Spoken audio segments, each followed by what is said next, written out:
Terima kasih Pak Aziz. Saya izin share screen.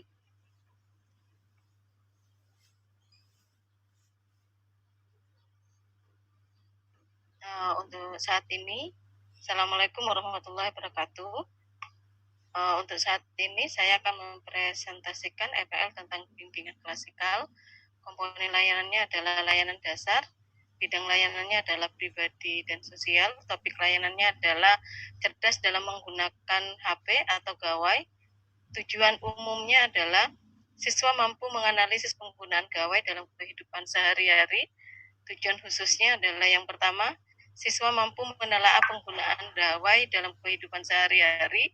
Yang nomor dua adalah siswa mampu membiasakan penggunaan gawai dengan cerdas dalam kehidupan sehari-hari.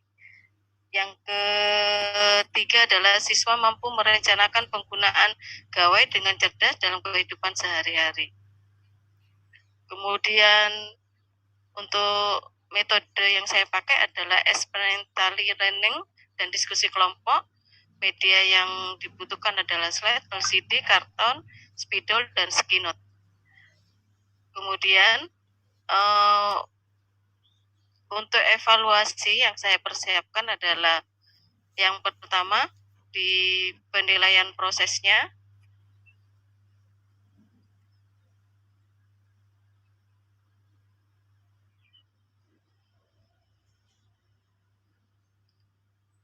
Ini adalah instrumen penilaian proses yang saya buat berupa angket, yaitu yang nomor satu adalah kesesuaian pelaksanaan layanan dengan RPL, kemudian alokasi waktu layanan sesuai dengan rencana yang ditetapkan, kemudian yang ketiga adalah siswa menunjukkan kreativitas saat pelaksanaan layanan. Yang keempat adalah siswa menyampaikan ide atau gagasan yang berkaitan dengan topik layanan. Kemudian yang kelima adalah siswa aktif bertanya saat pelaksanaan layanan. Kemudian yang keenam adalah siswa aktif menjawab pertanyaan saat pelaksanaan layanan. Dan yang ketujuh adalah siswa menunjukkan kerjasama saat pelaksanaan diskusi kelompok. Di sini adalah untuk nomor 1, 2, ini adalah refleksi saya sebagai konselor, sedangkan dari 3 sampai nomor 7 ini adalah observasi saya terhadap siswa yang mengikuti layanan bimbingan saya. Dan di sini adalah sistem skor 1, 2, 3, 4 seperti itu. Yang 4 ini adalah yang sangat sempurna, artinya sudah baik penilaiannya. Kemudian untuk penilaian hasilnya yang saya persiapkan adalah yang pertama pertanyaan, yaitu pengenalan tentang topik. Tulislah kebiasaan kamu main gawai dalam sehari-hari. Jadi siswa diminta untuk menulis kapan mereka main gawai dalam sehari-hari. Kemudian setelah itu diminta untuk menulis sisi positif dan sisi negatifnya dari waktu-waktu yang siswa tulis kapan waktunya ketika main gawai itu. Ini adalah untuk menjelaskan tujuan satu, yaitu siswa mampu menelaah penggunaan gawai dalam kehidupan sehari-hari. Jadi dijelaskan di pengenalan ini. Jadi anak-anak itu sudah bisa menelaah ketika main sebelum tidur, positifnya apa, negatifnya apa. Ketika main setelah waktu subuh, positifnya apa, negatifnya apa. Itu tujuannya. Kemudian yang kedua, di hasil itu saya adalah menyebarkan angket untuk anak-anak. Ini adalah untuk mengetahui keberhasilan tujuan khusus yang kedua, yaitu siswa mampu membiasakan penggunaan gawai dengan cerdas. Ada 5 pertanyaan. Yang pertama, saya mampu menggunakan gawai pada waktu yang cenderung merugikan saya. Anak-anak itu nanti nyentangnya yang mana. Kemudian saya mampu menggunakan gawai atau HP cenderung memberi manfaat kepada saya. Yang nomor 1 ini pernyataan negatif, yang nomor 2 ini pernyataan positif. Kemudian yang nomor 3, saya yakin penggunaan gawai atau HP saya sudah cerdas.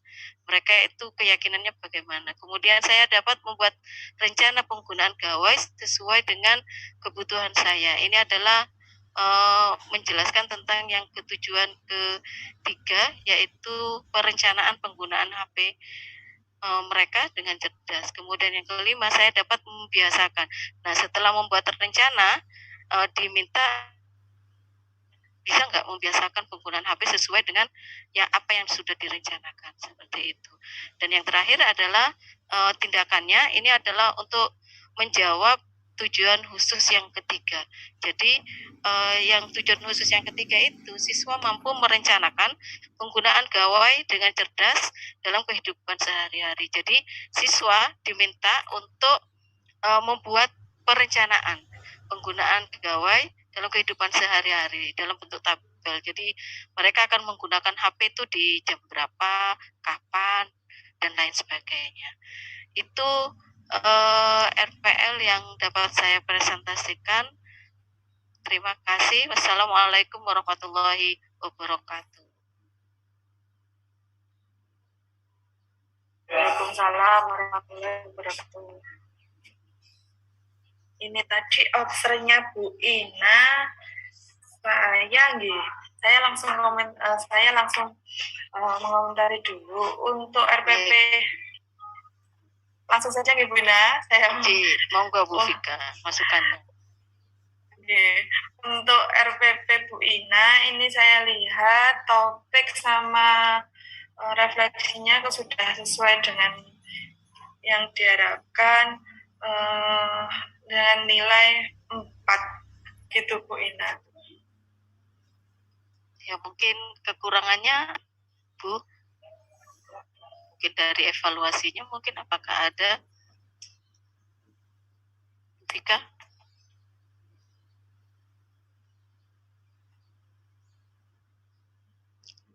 Masih mood Bu Vika? Oh ya, untuk kekurangannya, untuk Bu Ina ini sudah rinci gitu loh Bu, menurut saya. Nah, sudah agak detail. Saya sudah sependapat dengan Bu Ina. Monggo untuk observer yang kedua tadi siapa nggih? Bu Wiji. Saya. Bu Wiji, monggo Bu Wiji. Terima kasih. Kalau menurut saya dari RPL-nya itu sudah ada kesesuaian antara tujuan umum, tujuan khusus, intinya, dan dari instrumen penilaian pun sudah menjabarkan daripada tujuan khususnya, dari yang konektif, afektif, dan psikomotor semua sudah terjabarkan dengan baik. Itu menurut saya. Terima kasih. Terima kasih. Baik, terima kasih Bu Wiji. Terima kasih Bu Vika. Assalamualaikum warahmatullahi wabarakatuh. Saya izin share screen.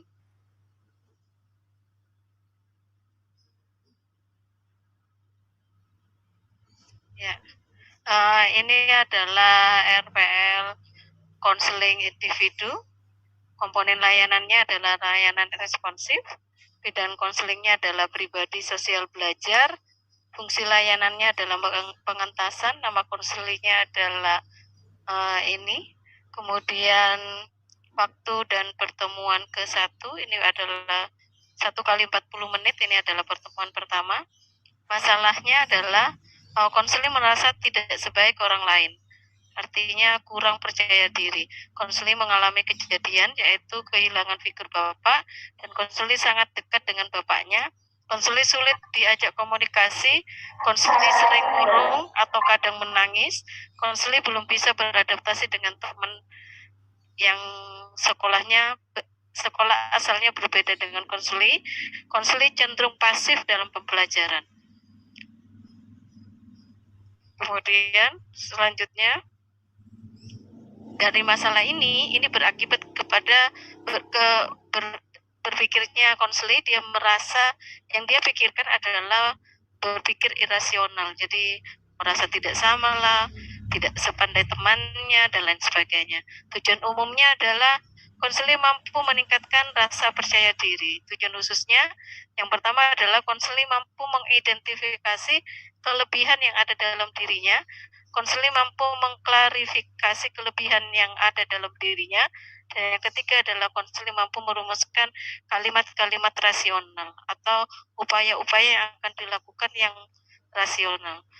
Pendekatan yang saya ambil adalah RABT. Teknik pemecahan masalahnya adalah disposing dan social modeling. Artinya nanti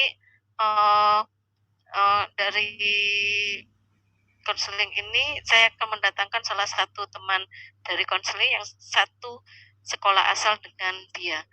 Medianya dalam menghadirkan teman itu, kemudian tahapan konselingnya yang pertama adalah pembukaan, konselor menyambut konseli, kemudian tanya kabar dan lain sebagainya, kemudian ada doa juga di situ, kemudian konselor mengucapkan terima kasih atas kehadiran konseli, kemudian konselor menjelaskan asas konseling, waktu berapa lama konseling akan dilaksanakan, kemudian peran konselor itu apa, semuanya dijelaskan, kemudian konselor membahas topik netral dulu sebelum ke topik utama, kemudian konselor menanyakan kesiapan konseling mengikuti layanan konseling. Kemudian tahap yang kedua, pengelolaan pikiran dan cara pandang. Yang dilakukan konselor adalah mengidentifikasi masalah yang dialami konseling. Yang nomor dua adalah mengajarkan dan memberikan informasi yang berkaitan dengan masalah konseli. Yang nomor tiga adalah mendiskusikan dan menetapkan tujuan layanan dengan konseli. Kemudian yang keempat, menerapkan berbagai teknik untuk mendebat atau menentang keyakinan-keyakinan atau pemikiran irasional dalam diri konseli. Tahap yang ketiga adalah tahap pengelolaan emosi dan afektif. Kemudian yang pertama, konselor meminta persetujuan konseli atas arah perubahan-perubahan kecil atau sederhana yang terjadi pada konseli. Yang nomor dua adalah konselor berupaya untuk memfasilitasi dan memelihara suasana proses konseling agar tetap kondusif. Yang ketiga adalah konselor mengadakan relaksasi agar konseling merasa nyaman. Yang keempat, tahap yang keempat adalah tahap pengelolaan tingkah laku. Ini yang disposing. Kemudian konselor meminta konseling menceritakan semua peristiwa yang di sekitar yang dialami oleh konseli. Yang kedua, konselor merubah keyakinan irasional konseli dengan keyakinan rasional. Yang ketiga, konselor menanyakan konsekuensi konseli apakah positif atau negatif dalam bentuk perasaan, apa senang, apa sedih, dan lain sebagainya. Kemudian konselor membedakan keyakinan irasional konseli yang bertentangan. Yang kelima, menganjurkan konseling memberikan umpan balik atau balikan dari perbedaan-perbedaan keyakinan tadi. Kemudian yang keenam, konselor menunjukkan tingkah laku adaptif, yaitu mendatangkan modeling. Kemudian yang ketujuh, konselor mengajak dan memandu konseli untuk merumuskan kalimat-kalimat rasional. Tahap yang kelima adalah pengakhiran. Konselor memandirikan konseli. Konselor meminta konseli menyimpulkan hasil konseling. Yang ketiga, merencanakan pertemuan lanjutan. Untuk evaluasi dan tindak lanjut, evaluasi prosesnya ini adalah keaktifan konseli di sini. Kemudian yang kedua adalah keterlaksanaan program. Evaluasi hasilnya, inventory rasa percaya diri. Yang kedua adalah merumuskan kalimat-kalimat untuk meningkatkan rasa percaya diri. Tindak lanjutnya adalah konselor memonitoring perubahan perilaku konseli. Ini adalah rencana instrumen evaluasi proses yang saya buat, yaitu berupa angket. Yang pertama, 1 sampai konseli mengungkapkan masalah dengan terbuka, konseli aktif menjawab pertanyaan. Yang ketiga, konseli memperhatikan masukan konselor. Kemudian ini adalah konseli. Kemudian yang keempat, pelaksanaan konseling sesuai kebutuhan konseli. Pelaksanaan konseling berjalan sesuai dengan tujuan. pelaksanaan konseling berjalan sesuai langkah-langkah pendekatan konseling yang dirumuskan. Ini nanti ada tambahan di sini. Ini adalah refleksi konselor yang nomor 4 sampai nomor 6. Kemudian untuk penilaian hasilnya, instrumen penilaian hasilnya adalah saya menggunakan inventory rasa percaya diri. Dari di sini ada 12 pertanyaan, 6 pertanyaan itu adalah negatif, 6 pertanyaan lagi adalah positif. Salah satunya adalah saya cenderung dapat beradaptasi dengan teman dan guru. Ini positif. Sedangkan yang negatifnya contohnya adalah saya cenderung sulit beradaptasi dengan teman dan guru. Seperti itu. Dan selanjutnya. Kemudian yang kedua, itu adalah tindakan. Yang nomor 1, silakan kamu tulis 5 kalimat yang mampu meningkatkan rasa percaya diri kamu, karena tujuan khusus yang ketiga adalah siswa mampu merumuskan kalimat-kalimat yang bisa meningkatkan rasa percaya dirinya, seperti itu. Nah, setelah dirumuskan, terakhir itu adalah konseling mampu melakukan apa yang dia tulis. Dari melihat rumusan ini berdasarkan kelebihan-kelebihan yang dimiliki oleh konseling tentunya. Jadi misalkan pelaksanaan konseling itu, konseling kan menjabarkan kelebihannya apa, ininya apa. Nah, ini yang tindakan ini nantinya rumusan yang akan dibuat itu sesuai dengan kelebihan yang ada dalam diri konseling, seperti itu. Itu saja. Dan yang terakhir mungkin saya membuat angket kepuasan konseling dengan dilaksanakan konseling individu ini seperti ini. Jadi sangat puas, kurang puas, atau sangat kurang puas, seperti itu. Itu saja mungkin yang bisa saya jabarkan. Terima kasih. Assalamualaikum warahmatullahi wabarakatuh.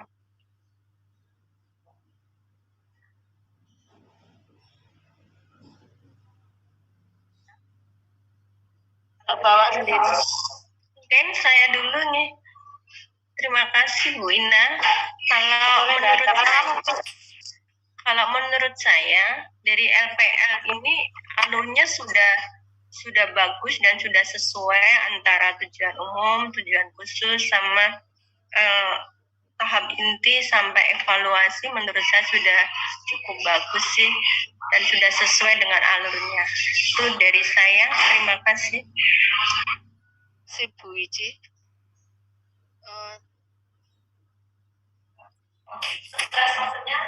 Server satunya Bu Vika, monggo Bu Vika, masukannya Bu Vika. Iya Bu, untuk masukan dari saya, untuk alurnya Bu Admina sudah sesuai. Tapi di sini yang mau saya tanyakan Bu, untuk sebentar, untuk topik netral itu sama penyampaian azas itu duluan yang mana ya Bu Admina ya? Itu yang saya tanyakan Bu. Yang ini ya, menjelaskan asas konseling ya. Ini maksudnya sepertinya topik netral dulu. Mungkin saya salah. Mungkin membahas topik netral dulu, baru menjelaskan asas. Bu Vika mendengar suara saya?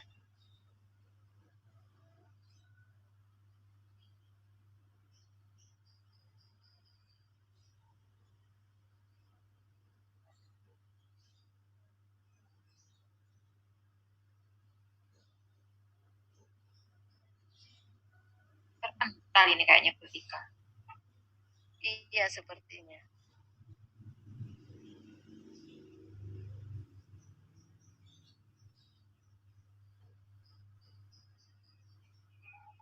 Maaf Bu Ina, tolong diulang lagi, saya terpental. Ini sudah saya rubah Bu. Jadi memang topik netral dulu, baru asas-asas seperti itu. Tadi Oh, saya iya. kebalik ngetiknya. Ya. Oh iya, iya Bu. Itu saja Bu. Keseluruhan semuanya Bu adminnya sudah bagus. Terima kasih. Sama-sama. Terima kasih. Saya izin stop screen.